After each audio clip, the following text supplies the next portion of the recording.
All right. Welcome, everybody. Hi. How are you? Good. Good. Great. All right. So as someone mentioned, this is our last time together, but the materials will continue to be available to you, and you're always welcome to send me a note with a question or a query of some sort. And I know some of you will be teaching for Beaverton Literacy Council, and everyone is invited to, I suppose. So I will see some of you in that context also. So I will share my screen. We're recording this session. Everybody remembers that, as in the past. Your pictures will appear but in little boxes, but your names will not. On Tuesday, we practiced a lot with the Zoom teaching tools using whatever version of a whiteboard we wanted to use. Excuse me, different applications, and the annotation tool, which at least one of us has used in her class since Tuesday, which is awesome. We talked about lesson progression, and we looked at sample lesson number 3. So today we're going to talk about breakout rooms, and unfortunately that's something that we can't all practice because you can only handle the breakout room controls if you are the Zoom host. And so that's something that you'll have to practice on your own. But I have a bunch of screenshots, and I think I'm going to put together a screencast, also a little video showing it in action in case that's helpful too. So as we move to talk about breakout rooms, I would like you to think about this question. When deciding whether and how to use breakout rooms or not, what factors would you consider? So as we're walking through how breakout rooms work, think about your teaching context and teaching contexts that you might be involved in, and whether you would use them or not, because they're certainly not necessary for all classes, right? Mm-hmm. Okay, so this is the breakout room button. Make this a little bigger. And when you click that button, you get this, you get this box that pops up.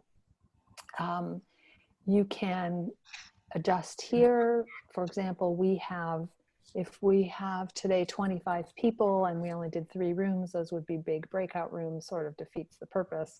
I wanted 2 people or 2 or 3 people in each breakout room, depending what we were doing. You just increase the number of breakout rooms, and the system calculates how many people you'll end up having in each.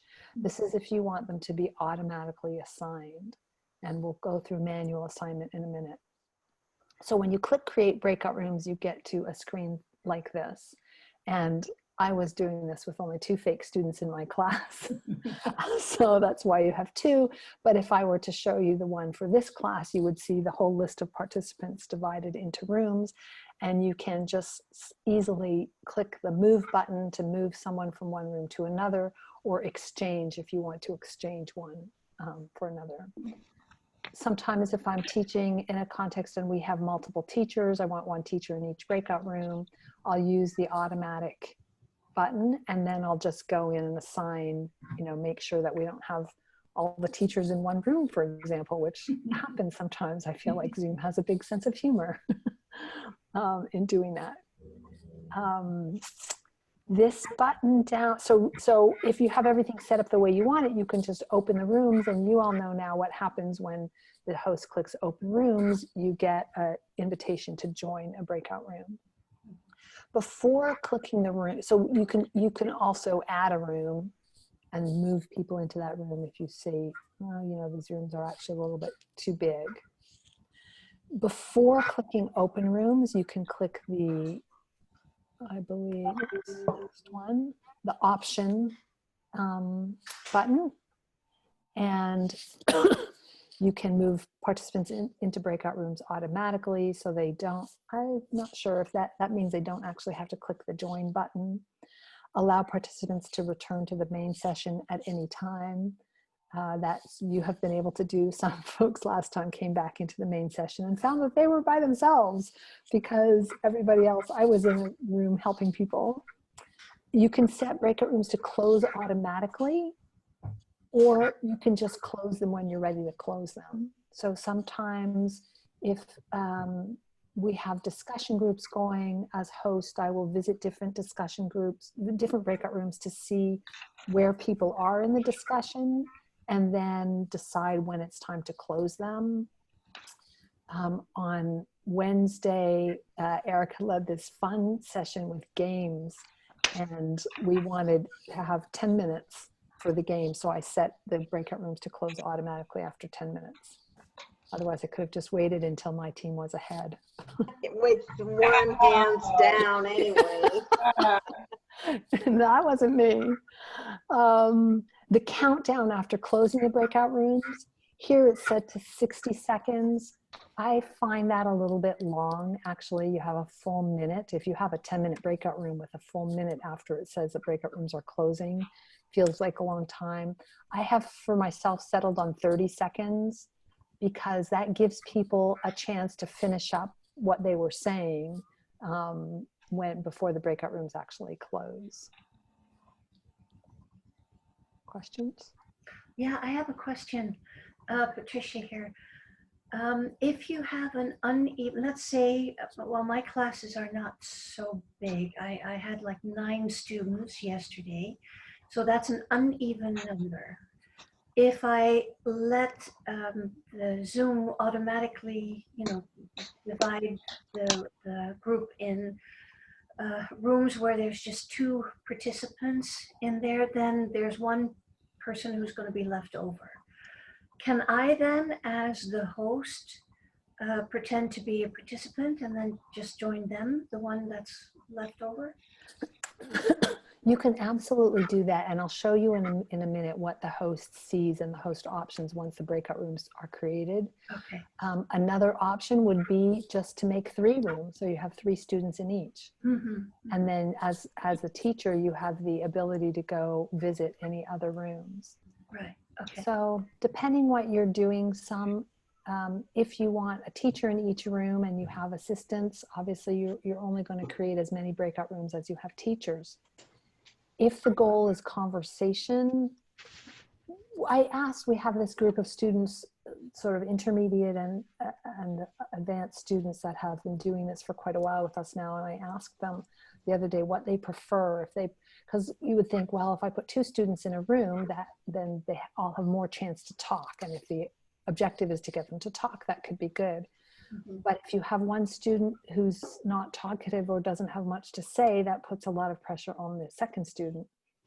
So you can adjust the number of rooms so that you have 3 in each room or 4 in each room, which is probably the most I would have for a conversation group. Okay. If you have, let's say you have 10 students and you set Zoom to give you 3 breakout rooms, it will say at the bottom 3 to 4 participants in each room. Mm-hmm. Okay.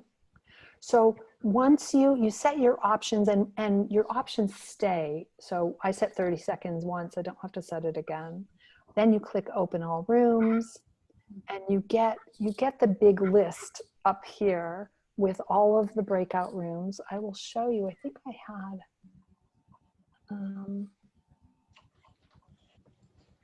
no, sorry. I don't have a screenshot of that. You get a list that looks something like this after all the rooms are open, except that this is a red button saying close all rooms. And these up here, instead of saying assign and one, it says there's a blue link that says join. And that's how, so as the Zoom host, the computer Zoom will not assign you into a breakout room. It will just assign your participants. And then you can, using this screen, you can just click the join button and go visit a different room. Right. Okay. And if you're in one room, you can bring this up and join a different room, or just escape back to the main room and hang out by yourself for a little while.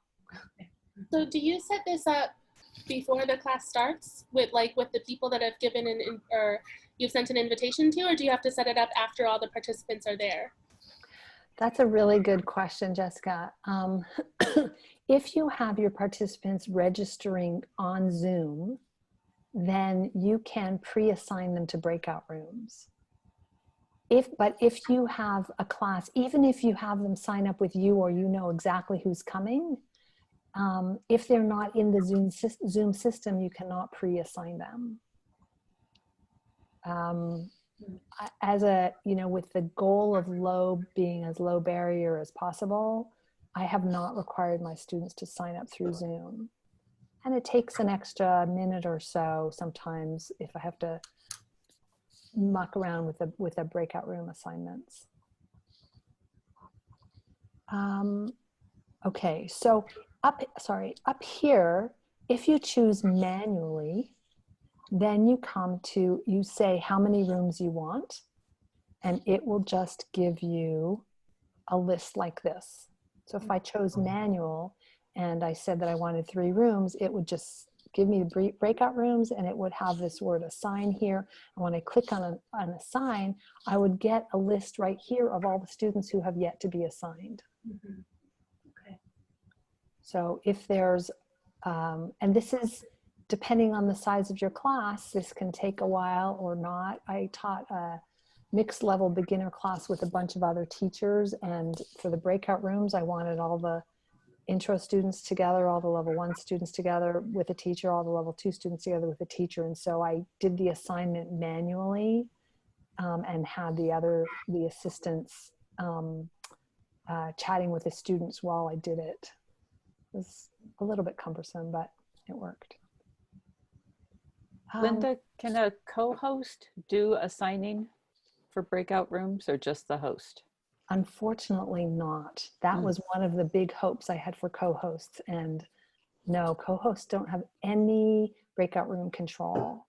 So for example, when I'm co-teaching with somebody, I can wander around from join one room and then another, but a co-host doesn't have any capability, power to do that independently.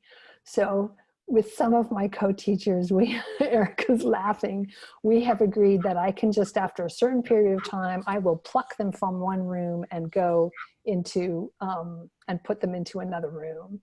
I suppose you could have them click the question mark, the ask for help button before doing that, but sometimes they get plucked in the middle of a sentence.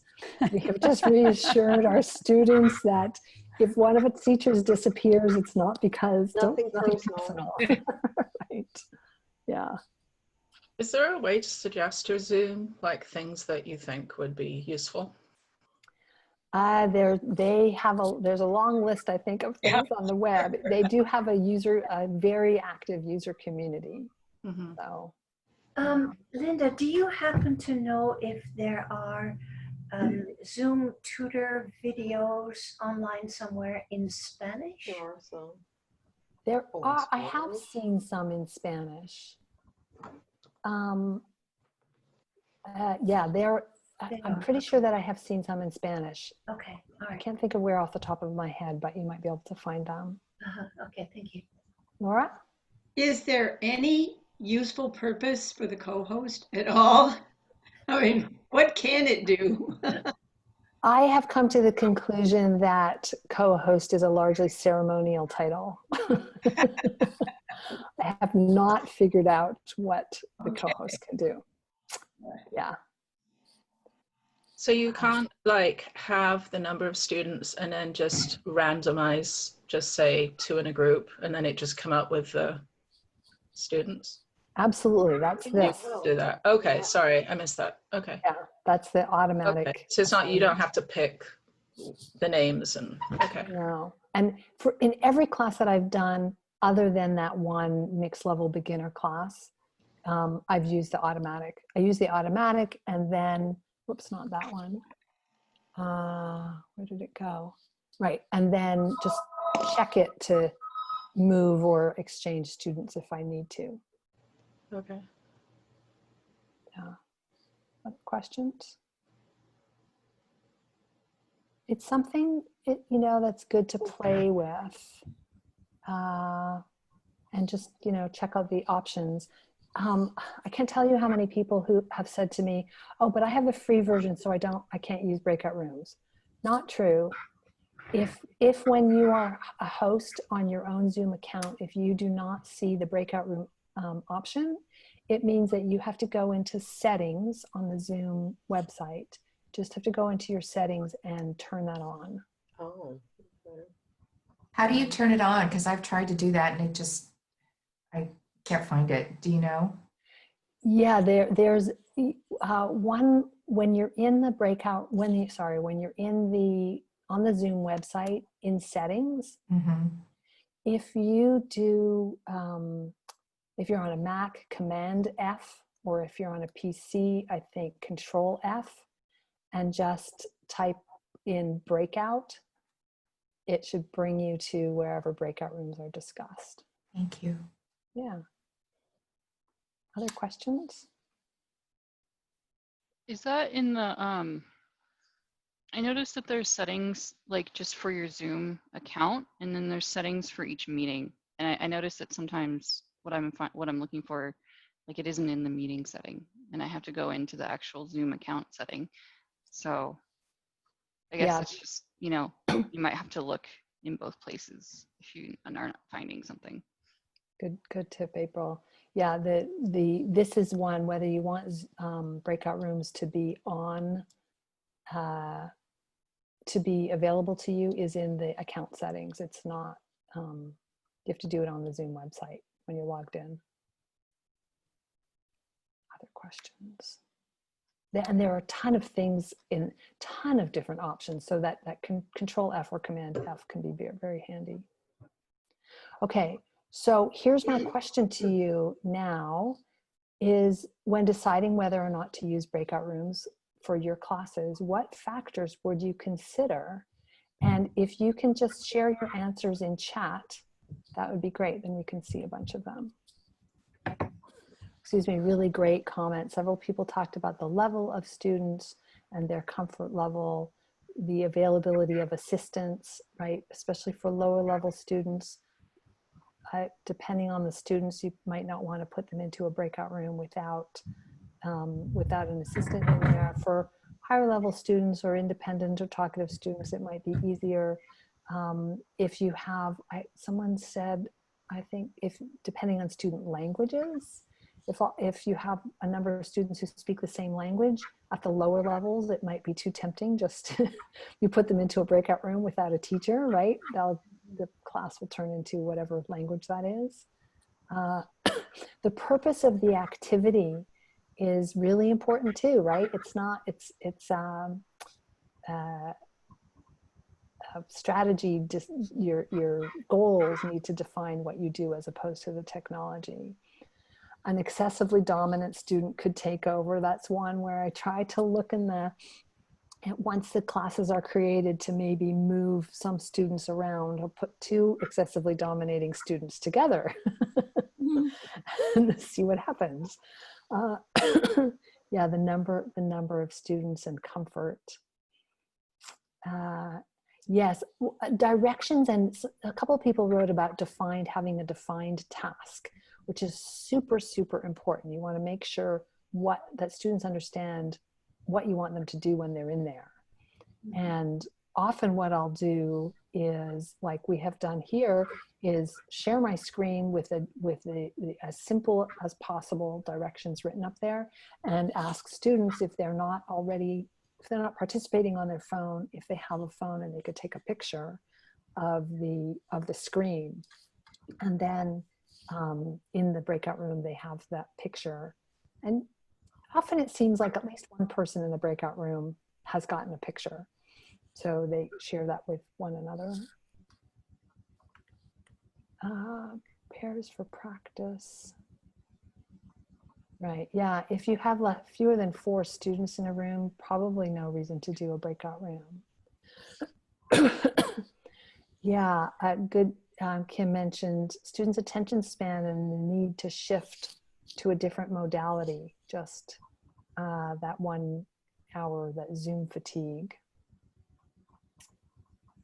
Right, student personalities, varieties. Yeah, it's just really important to consider your goal.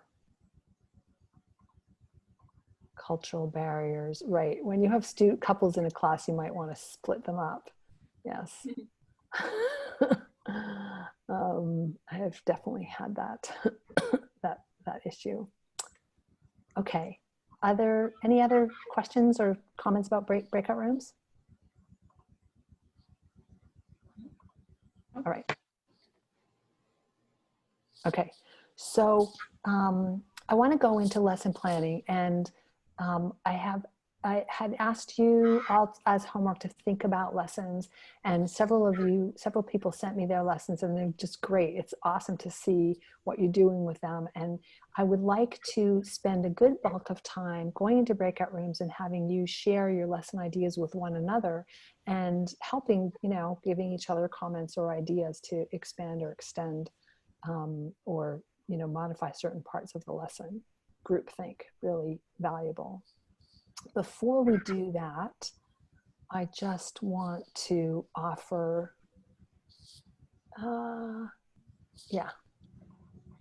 offer a couple more ideas. One is contingency is my middle name when I'm teaching, even when I'm teaching in person. I'd way rather have too much material than not enough.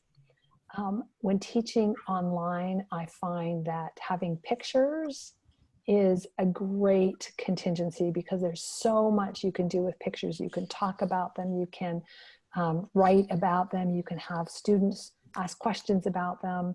And especially at first, if you're not quite sure, you don't know your students well, you're not quite sure about their level, having just one document, be it your Word or PowerPoint or whatever you decide to use, with a bunch of pictures, and you just can get pictures off the internet that you think will stimulate discussion, is really valuable. And you can have students write stories about them. What did these people do when they get home? I mean, there's just so much that you can do with them. Let's see. Linda, I noticed though, yesterday I did a PowerPoint presentation, and when I'm in presentation mode within PowerPoint, I only see the presentation. I can't see the students anymore. Strange enough. So that is an option. Okay. And is that in the settings maybe? You can, let's figure out where that is.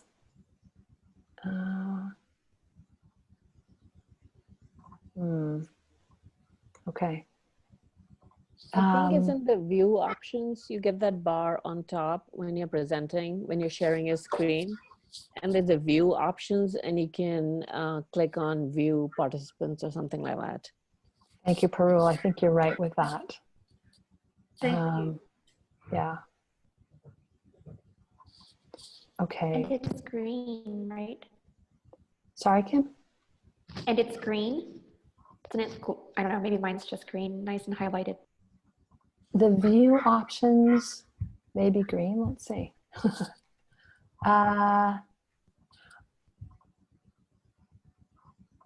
Show. Yeah, actually for me, I'm seeing that bar. When you share your screen, you have a bar at the top, the one with the annotate tool on it. Right.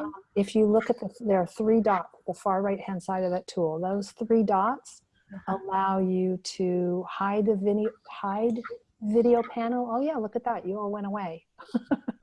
Or show the video panel, and there you are again. Okay. Okay. So that would be where it is. Okay. Okay, so I wanted to share just a few other ideas. There are a lot of books, and this is just on my website. I have different links, books about Oregon. These are beginner and beginner plus different books. And I like to take the books online and copy and paste them into a Google Doc or a Word document or something, so then I can make the text bigger and I can play with them, and we can underline and we can pick out adjectives, or we can, read together and follow along easily. Or so that's a really nice contingency also, because it can be at the end of your lesson, you can use the book for whatever purpose to reinforce whatever it is you were doing in the lesson. almost anything. And if the book is easier than the student's level, that's just perfect. That's even more things that you could do about them because they're not do with them because the students won't be struggling with the language. There are tons of games online. This is one of my favorites. Jeopardy Labs, where you can create your own Jeopardy game or use other people's games that are on there. And they're super easy. We can just look for one about vegetables, and people have created all kinds of things. They're easy to, we need some beginner stuff over here. This is, we could play teams or no teams. And even if students don't know what Jeopardy is, they like to, someone always comes up with the idea of dollars. So these are classify, this is not something I would use with my students. People are using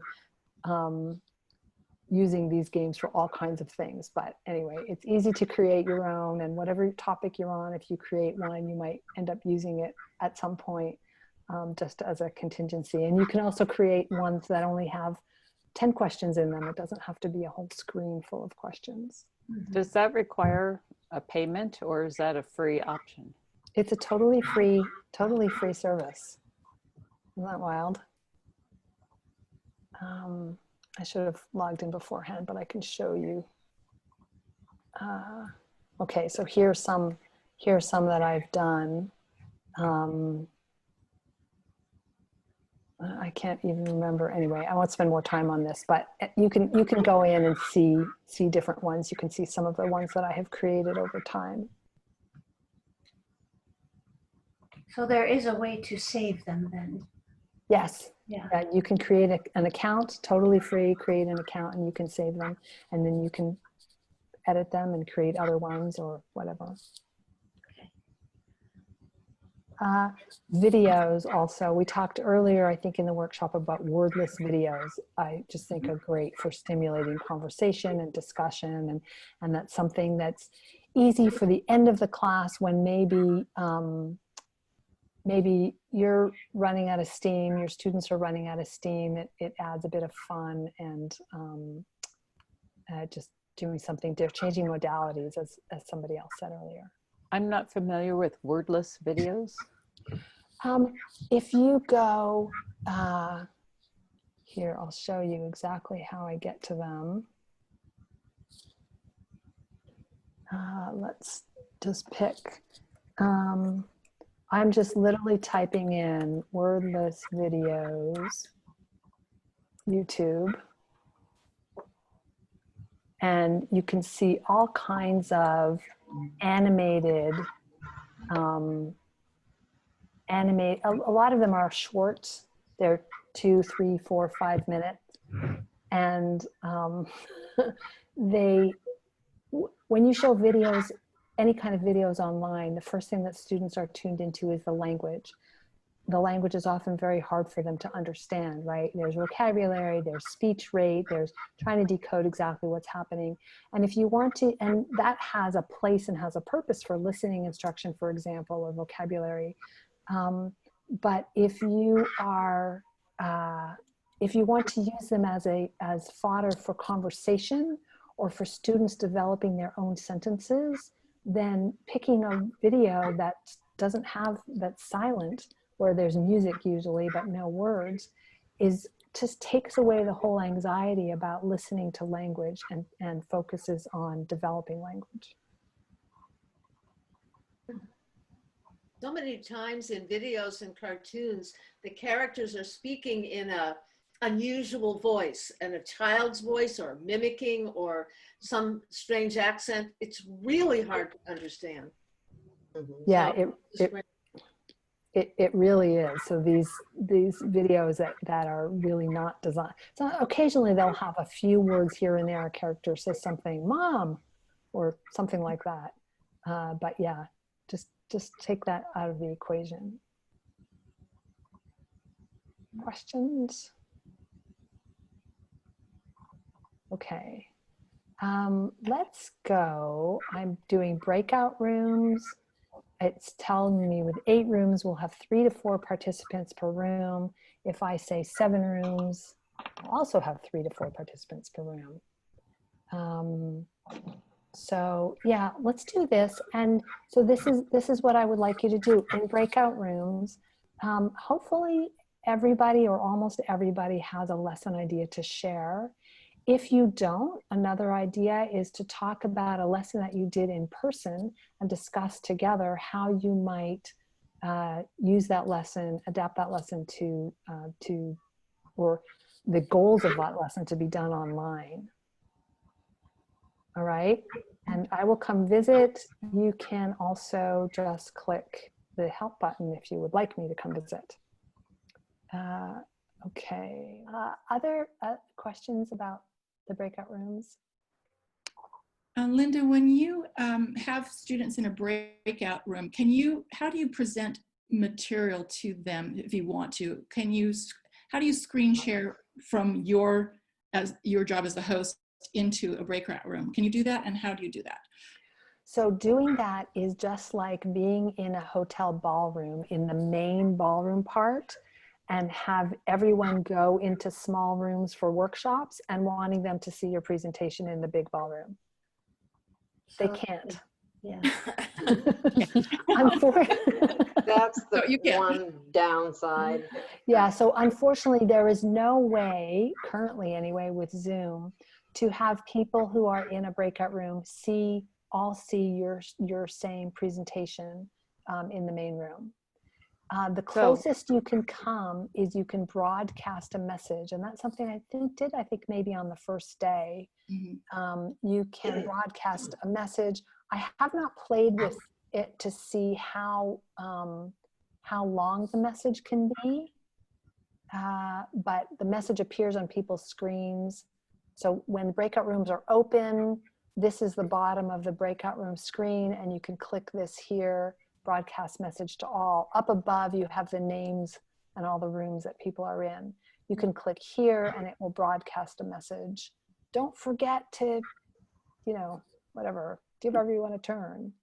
So one thing that I found in a group that I was in, it was actually a pub night, but there was information that we needed once we went into our breakout room. So they had us just take a photo with our phones of the material ahead of time, or you can do a screenshot so that people have that. And that's just a way that people can take things with them to the breakout room. That's exactly what we do in classes too. If a student is participating on their phone, then they have to know how to get a screenshot of their phone. But if they're participating on a computer, you ask them. That's why I had asked you guys even in the first lesson to have your phone handy so that you can take a picture of the screen.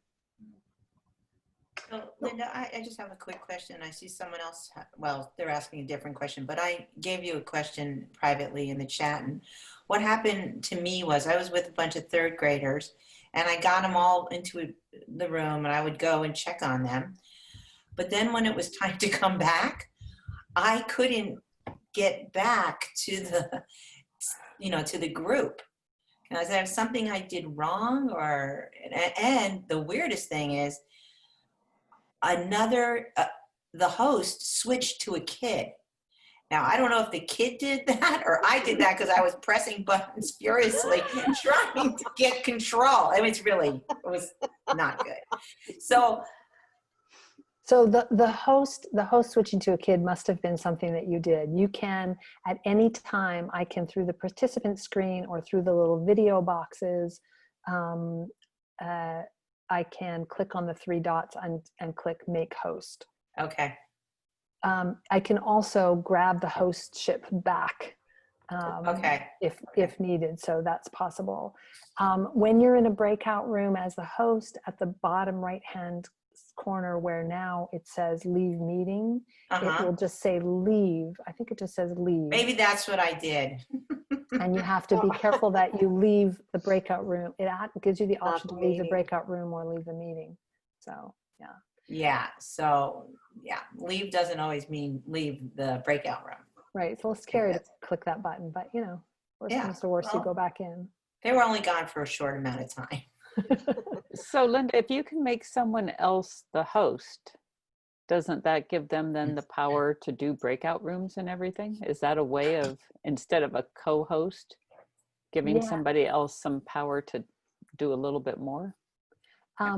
Yes, the only thing to remember is that it doesn't just give them some power, it gives them all the power.